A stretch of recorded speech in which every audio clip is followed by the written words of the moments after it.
First ever factory outlet Mukunda jewelleries Kukatpally, Khammam, Kothapet, Somajiguda, Hanamkonda and Suchitra. నమస్తే, మీరు చూస్తుంది సుమన్ టీవీ. నేను మీ కీర్తి. ఏప్రిల్ నెలలో ద్వాదశ రాశుల్లో భాగంగా 1 నుంచి 15వ తారీఖు వరకు వివిధ రాశుల వారికి ఎలా ఉంటుంది మనకు తెలియజేయడానికి మనతో పాటు ప్రముఖ ఆస్ట్రాలజర్ బ్రహ్మశ్రీ నందిబట్ల శ్రీహరి శర్మ గురువు గారు ఉన్నారు. నమస్తే గురుగారు. వాగర్థ వివ సంపృక్తౌ వాగర్థ ప్రతిపత్తయే జగతః పితరౌ వందే పార్వతీ పరమేశ్వరౌ ఆదిత్యాయ చ సోమాయ మంగళాయ బుధాయ చ గురుశుక్ర శనిభ్యశ్చ రాహవే కేతవే నమః. శృంగేరి జగద్గురు పీఠాధిపతులకి, కంచి పీఠాధిపతులకి నమస్కారములు తెలియజేసుకుంటూ కార్యక్రమాన్ని ప్రారంభిద్దాం. ద్వాదశ రాశులలో జన్మించినటువంటి వారికి ఏప్రిల్ మాసములో 1వ తారీఖు నుంచి 15వ తారీఖు వరకు ఏ విధంగా ఉండబోతుంది అనే విషయం తెలుసుకునే ముందు గ్రహస్థితి తెలుసుకుందాం. ఇక వృషభ రాశిలోనే గురు సంచారం చేస్తూ ఉండడం, అలాగే కుజుడు కర్కాటక రాశిలో సంచారం చేస్తూ ఉండడం, మరియు కేతువు కన్యా రాశిలో, అలాగే పంచగ్రహ కూటమి అనగా గమనించుకున్నట్లయితే ఉగాది నుంచి 30వ తారీఖు వరకు కూడా ఈ యొక్క పంచగ్రహ కూటమి, షష్టగ్రహ కూటమి అనేటువంటిది ఏర్పడడం జరిగింది. ఉగాది మరుసటి రోజు నుంచి ఈ పంచగ్రహ కూటమి అనేటువంటిది కంటిన్యూ అవుతుంది. కాబట్టి పంచగ్రహ కూటమిలలో భాగంగా రవి, బుధ, శుక్ర, శని, రాహు. కాబట్టి ఈ 5 గ్రహాలు అనేటువంటివి ఈ యొక్క మీనరాశిలోనే సంచారం చేస్తున్నాయి. ఈ కారణం చేత 12 రాశులలో జన్మించినటువంటి వారికి గ్రహస్థితిగతులు ఈ ఏప్రిల్ 1వ తారీఖు నుంచి 15వ తారీఖు వరకు ఏ విధంగా ఉండబోతుందో తెలుసుకుందాం. ప్రత్యేకించి మహిళలకి కూడా ఏ విధంగా ఉండబోతుందో తెలుసుకుందాం. గురుగారు, మిథున రాశి వారికి ఏప్రిల్ 1వ తారీఖు నుంచి 15వ తారీఖు వరకు ఎలా ఉంటుందో తెలియజేస్తారా? ద్వాదశ రాశులలో 3వదైనటువంటి మిథున రాశిలో జన్మించినటువంటి వారికి 1వ తారీఖు నుంచి 15వ తారీఖు వరకు ఏ విధంగా ఉండబోతుందో తెలుసుకునే ప్రయత్నం చేద్దాం. ముఖ్యంగా ఈ మిథున రాశిలో జన్మించినటువంటి వారికి ప్రధానంగా ఉద్యోగ మార్పు, వ్యాపార విస్తరణ, లేదా ఏదైనా కొత్త వ్యాపారం ప్రారంభించాలని అనుకున్నటువంటి వాళ్ళకి అనుకూలమైనటువంటి సమయంగా చెప్పవచ్చు. కాకపోతే ప్రధానంగా 1వ తారీఖు నుంచి 15వ తారీఖు వరకు మీరు అనుకున్న దానికంటే ఎక్కువగా డబ్బులు ఖర్చు అయ్యే అవకాశము గోచరమవుతుంది.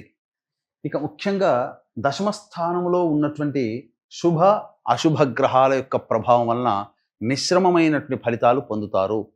ఒకవైపు ఆనందం కలుగుతుంది, చేసేటువంటి ప్రతి ప్రయత్నంలో కూడా ముందడుగు జరుగుతుంది. కానీ ఎక్కడో మనకు ఏదో లోపం కనబడుతుంది, ఏదో జరుగుతుంది అనేటువంటి యొక్క ఆలోచన మిమ్మల్ని ఒకంత ఆందోళనకి గురి చేస్తుంది. కాబట్టి మీరు చేసేటువంటి ప్రతి పనులలో కాస్త జాగ్రత్తలు పాటించండి. ఇక ముఖ్యంగా కుటుంబ స్థానంలో కుజ సంచార ప్రభావము చేత కొత్తగా కుటుంబ సభ్యులు అభద్రతా భావానికి గురవుతారు. మిథున రాశిలో జన్మించినటువంటి వారి కుటుంబ సభ్యులు మాకు తెలియకుండా ఏదో చేస్తున్నావేమో అనే ఆలోచన కుటుంబంలోని వాళ్ళు తరచూ చెబుతూ ఉంటుంటారు, అడుగుతూ ఉంటుంటారు, అనుమానిస్తూ ఉంటుంటారు. కాబట్టి ఒక రకంగా మిథున రాశిలో జన్మించినటువంటి వాళ్ళకి కాస్త బాధాకరమైనటువంటి పరిస్థితి గోచరమవుతుందని చెప్పవచ్చు. అయితే దేవతాగ్రహము మీకు వ్యయ స్థానంలో ఉండడము, సంపూర్ణముగా దేవతాశక్తి మీకు ఉన్నప్పటికీ కూడా ఖర్చులు అధికంగా ఉంటాయి. ఒక ఆత్మతృప్తి ఏంటంటే భగవంతుని యొక్క తోడు నాకుంది, నేను దేంట్లోనైనా విజయం పొందుతాను అనే ఆలోచన మిమ్మల్ని ముందడుగు వేస్తుంది, ముందడుగు వేసేటట్లుగా నడిపిస్తుంది. తద్వారా ఎన్ని అవరోధాలు వచ్చినా ఈ 15 రోజుల్లో మీరు అనుకున్నటువంటి సంకల్పాన్ని మీరు నెరవేర్చుకోగలుగుతారు. ఇక ముఖ్యంగా ప్రధానంగా చూసుకున్నట్లయితే విద్యార్థులు బాగా కష్టపడితే తప్ప ఫలితాన్ని పొందలేరు. కాబట్టి జ్ఞాపక శక్తి తక్కువగా ఉంటుంది. కావున జాగ్రత్తలు పాటించండి.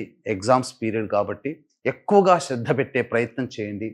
ఇక వివాహం కోసం ఎదురు చూసేటువంటి వాళ్ళు కాస్త ఆలస్యం అయ్యే అవకాశం గోచరమవుతుంది. అనుకున్నటువంటి పనులు సజావుగా సాగకపోవడం, ఎదుటి వాళ్ళ నుంచి రిప్లై అనేది తొందరగా రాకపోవడం ఒకంత ఆందోళన గురి చేస్తుందని చెప్పవచ్చు.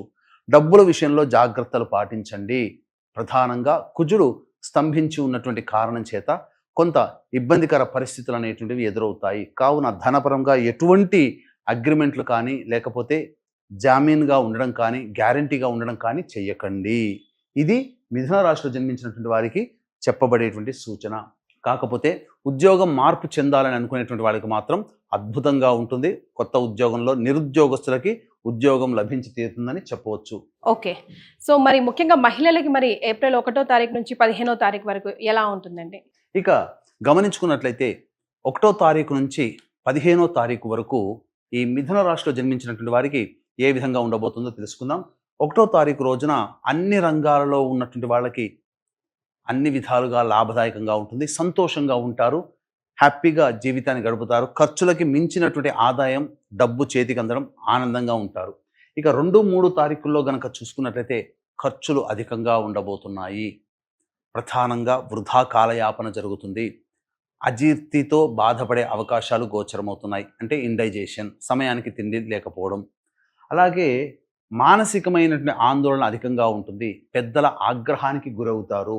4, 5 తారీఖుల్లో గనక చూసుకున్నట్లయితే పెండింగ్లో ఉన్నటువంటి పనులు పూర్తి చేసుకుంటారు, ఉత్సాహంగా ఉంటారు, అన్ని విధాలుగా కుటుంబ సభ్యులతో, మిత్రులతో ఉల్లాసంగా గడుపుతారని చెప్పవచ్చు.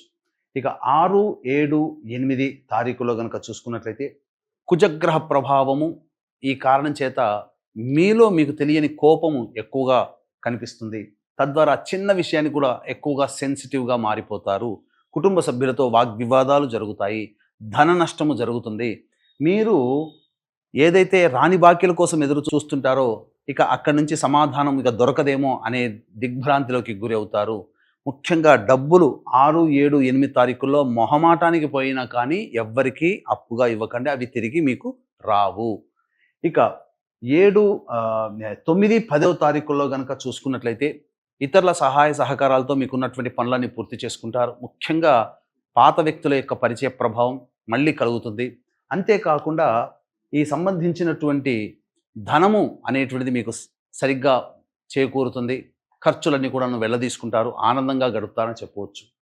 ఇక 11, 12, 13, 14, 15 తారీఖుల్లో వాహనాన్ని నడిపేటప్పుడు జాగ్రత్తలు పాటించాలి. తల్లిగారి ఆరోగ్యం పట్ల శ్రద్ధ వహించాలి. అయితే 14, 15 తారీఖుల్లో మీరు అనారోగ్యం చేసే అవకాశం ఉంటుంది. కావున ఔషధ సేవన కూడా ఆ రోజులో జరుగుతుంది. అయితే ముఖ్యంగా గృహ మార్పు కానీ, గృహంలో సంబంధించినటువంటి మరమ్మతులకి, వాహన మరమ్మతులకి ఖర్చులు అధికంగా ఉంటాయి కాబట్టి జాగ్రత్తలు పాటించండి. ఏ తర్వాత చెప్పొచ్చేది ఏమిటంటే మిథున రాశిలో జన్మించినటువంటి వారికి మిశ్రమమైనటువంటి ఫలితాలు పొందుతారు. సంతానం కోసం ఎదురు చూసేటువంటి వాళ్ళు మళ్ళీ నెక్స్ట్ అనగా 15వ తారీఖు తర్వాత గ్రహ మార్పులు అనేటువంటివి ఉన్నాయి. అప్పుడు సంతానం కోసం ప్రయత్నం చేయండి, సత్సంతానాన్ని పొందే అవకాశం గోచరమవుతుందని చెప్పవచ్చు. ఇక ఈ మిథున రాశిలో జన్మించినటువంటి మహిళలకి బాధ్యతలు పెరుగుతాయి. గతంలో కంటే కూడా గౌరవ మర్యాదలకి లోటు లేకపోయినప్పటికీ కూడా బాధ్యతలు పెరగడం అనేటువంటిది, తద్వారా ఎక్కువగా శారీరక శ్రమ, మానసిక ఒత్తిడికి గురవుతారు. కానీ ఇక్కడ గమనించాల్సిన అంశం ఏంటంటే తెలివితో ప్రదర్శించి మీ చేత పనులు చేయించుకొని మిమ్మల్ని వాడుకుంటారు ఈ యొక్క మిథున రాశిలో జన్మించినటువంటి మహిళలకి.